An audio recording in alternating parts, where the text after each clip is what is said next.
Welcome to the President's Diary, where we take a look at His Excellency Dr. President Irfaan Ali's week of activities. On Monday, His Excellency attended the Guyana Defense Force annual Christmas luncheon in Maburuma, Burima-Waini, Region 1. His Excellency said that his government will make the necessary investments in a number of army bases around the country to improve their technological capabilities, with the aim of advancing the educational development of the ranks. Over the next few years, all of you will see fundamental changes in your mode of operation, the use of technology, the improvement of strategies, the redevelopment of infrastructure, the improvement of your working condition, the deploying of assets, and the adding of assets to make your work more efficient and easier. These are essential elements of the strategies moving forward. In keeping with the tradition that he started in 2020, the President also requested that the ranks nominate a male and female among themselves who they think are deserving of scholarships. The GDF was also praised for the meaningful part that they are playing in the development of the country. Later in the evening, President Ali took time out to interact with patrons at the Amazonia Mall in Providence on the east bank of Demerara.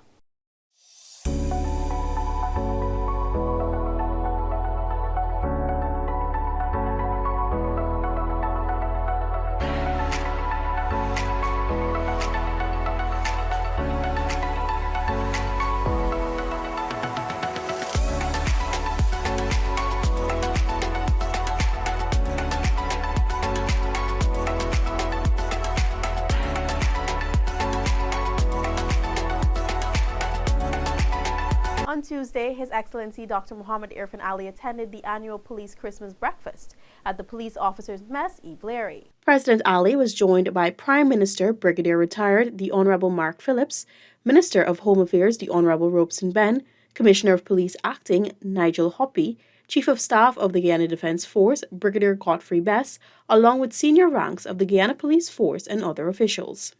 Also on Tuesday, the head of state and a high-level government team met with a delegation from the European External Action Service. The delegation was led by its Director and Deputy Director for the Americas, Javier Nino Perez, at the Office of the President on Shiv Chandra Paul Drive. Perez and his team were accompanied by the European Union's Ambassador to Guyana, Fernando Pons Canto.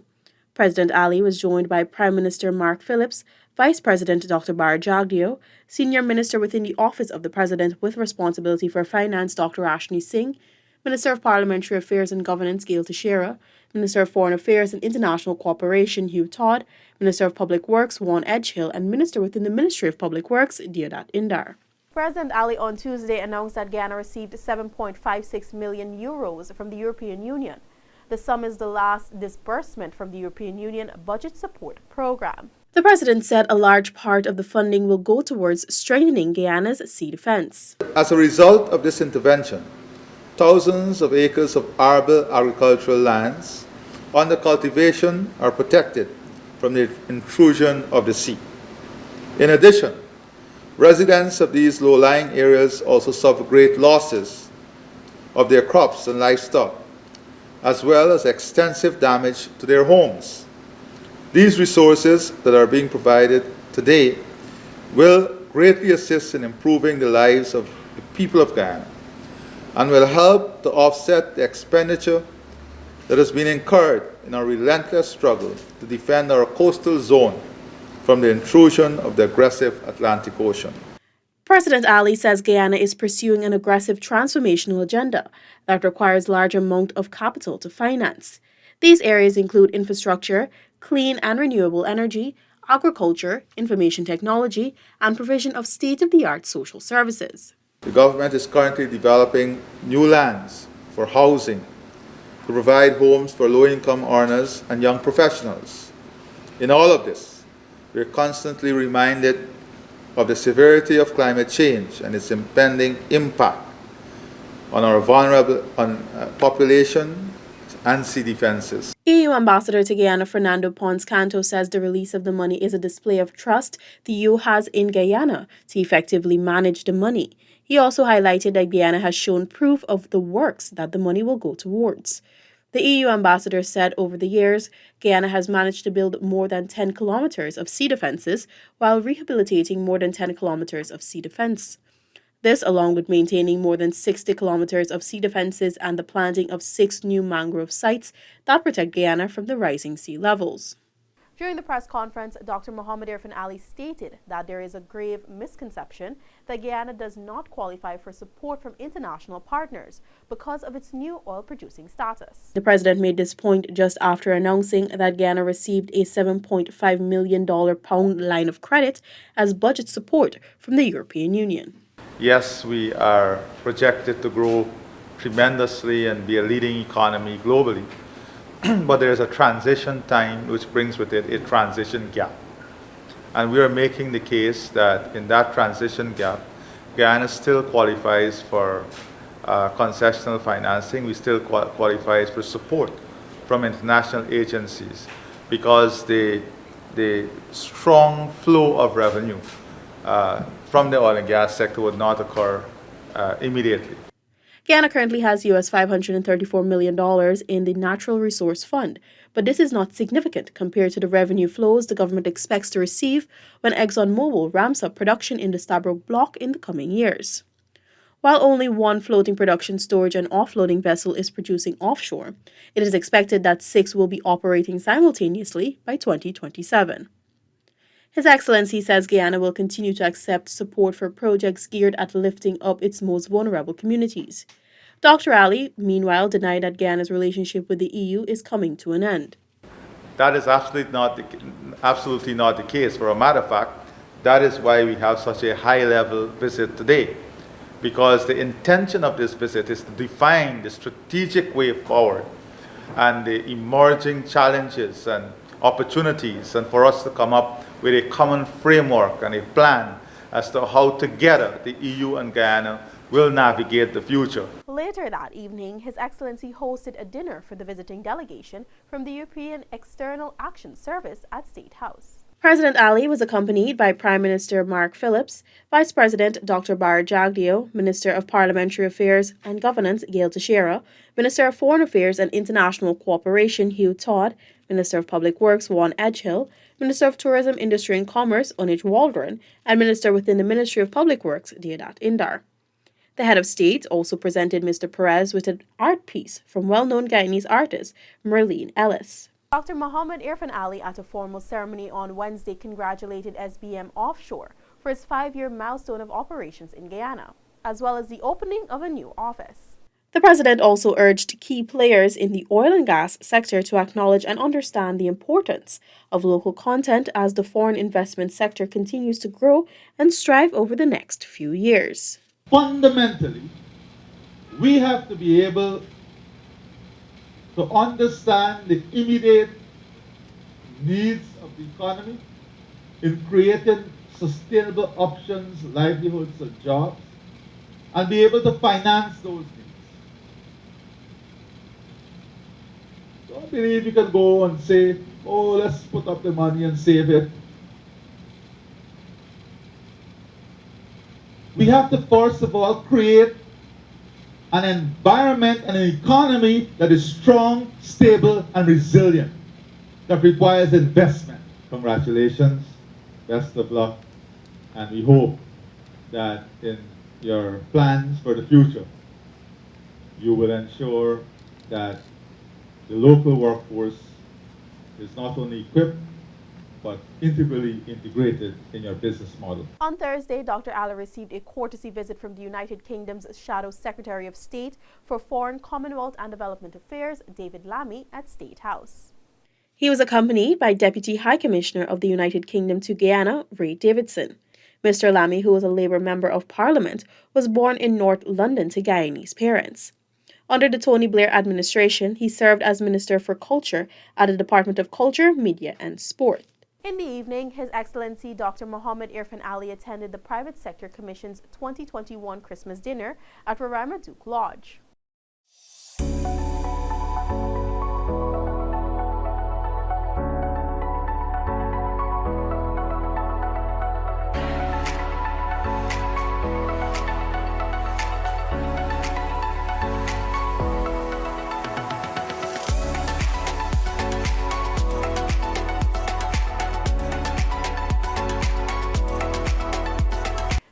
Excellency on Friday met with residents of Mara, East Bangor-Beast, Region 6.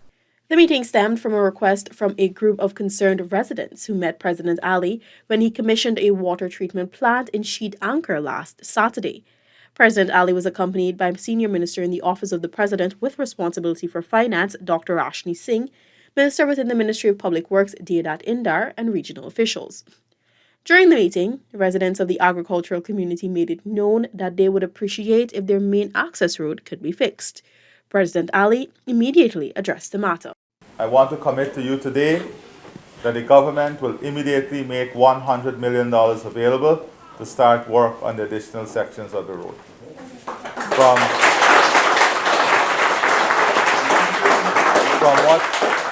From what was told to me, we are designing a DBST road. We'll be doing this in-house through the Ministry of Public Works, what we call the force account. So we'll get more out of the resources that we'll spend.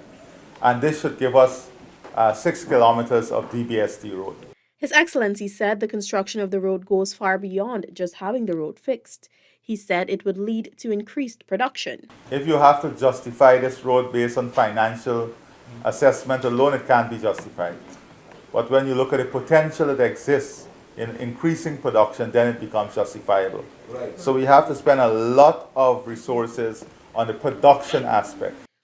With that, the president reiterated that his government is serious about agriculture and will be investing heavily in the area of food production. I don't want to preempt budget 2022, but I know that we'll be setting aside resources for the development of this very sector and many of the things that you spoke of.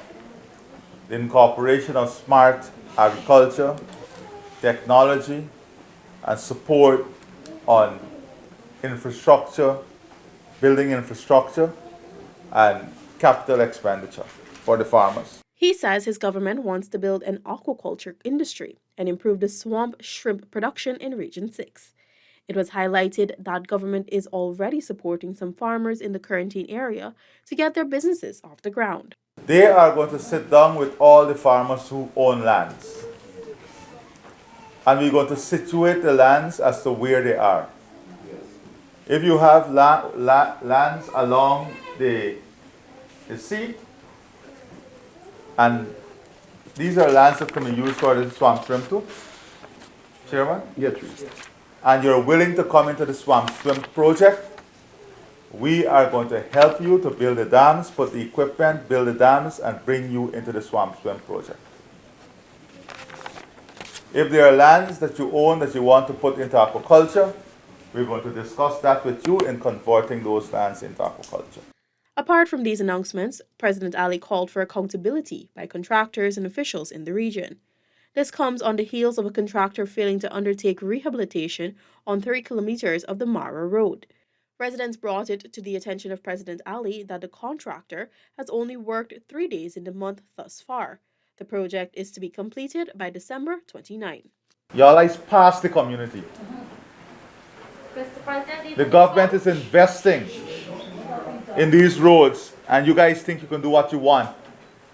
And this is your final warning. I want you to write this engineer. I don't want to hear a single more excuse.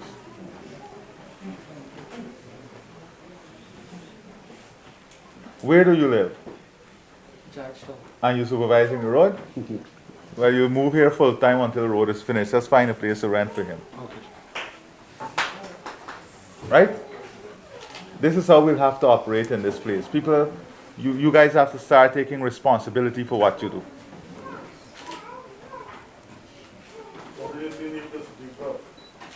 All month they can't work. I'm coming today, suddenly they have the speed and everything to work for 3 days. I am not going to sit back and watch people ride this system anymore, you know. There will be consequences. In another instance, President Ali scolded an engineer who made promises to a community to fix a dam by placing tubes without there being funding or informing the ministers of public works. You can't come here and be dishonest to people. If you don't have the money in a budget or anywhere to buy the tubing, on what grounds you made a promise? Because you know what? You guys do what you want on the ground and the government gets the blame at the end of the day. The next time people promise things that are not in the budget or resources are not available, we will take their salary and finance those promises. In this case, the 18 tubes that is required, I'm going to ask the Minister of Finance for us to find the resources before the end of the year to finance this project and have it implemented. To finance this project and have it implemented, we'll be working with people in the community to provide the jobs right here in the community to do it. So if there are small, skilled people in the community, we'll bring them together and we'll work with them in completing this project in the community. The president says for there to be efficiency, people need to be held accountable. It has come now to a time in this country where we have to hold people responsible. If we want to charter a future that brings prosperity, a future in which people can benefit from an efficient system, we have to ensure we build a system that is resilient and accountable. And that is what we're doing in government. President Ali's stop in Mara was just one of many he had planned for the day. His visit to the community also makes him the third president to enter the community. The others were late President Chedi Jagan and now Vice President Dr. Barra Jagdeo. While in Berbice, His Excellency and his team also visited the Berbice Deepwater Port site. The president was once again joined by Senior Minister in the Office of the President with responsibility for finance, Dr. Ashni Singh, Minister within the Ministry of Public Works, Deodat Indar, along with the Canadian Ambassador to Guyana, His Excellency Mark Berman. Before inspecting the Berbice Deepwater Port site, President Ali commissioned the newly constructed seawall access bridge in Palmyra. The Deepwater Port is being constructed by CGX Energy Inc., a Canadian-owned company. On Friday evening, the head of state launched a Christmas village on Main Street. At the event, the president noted that the night signified optimism of what the future holds for Guyanese and the world. Tonight, the lights along Main Street is a symbol of hope. You would notice the brightness of the lights at the top of the tree. It is a hope of a brighter future, the hope of a better future, a future in which our world can be more accommodating to each other, a future in which those who have can share a bit more with those who don't. The pandemic has taught everyone that none of us can be truly safe until all of us are safe, the president stated. Against this backdrop, he underscored the importance of collective responsibility for people to get ahead of the pandemic. Tonight, we celebrate under difficult circumstances. People around the world and here in Guyana, we are still faced with a deadly pandemic. But there is one lesson that all of us in the global community would have learned from this pandemic. That is, we are a resilient people. We are hopeful. And in us lies the ability to overcome any challenge. The head of state reaffirmed his dedication in being a source of strength for humanity. I commit Guyana and the people of Guyana. I commit us as a singular force to work with a collective around the world, to do our bit in helping where we can help, in supporting where we can support, and in exercising that care and love where we can. President Ali applauded and thanked the Ministry of Culture, Youth and Sport, the Ministry of Tourism, Industry and Commerce, as well as the private sector for joining forces to see the success of the Christmas village. This has been the President's Diary, where we took a look at His Excellency Dr. Muhammad Irfaan Ali's week of activities. Thank you for watching and do join us again next week.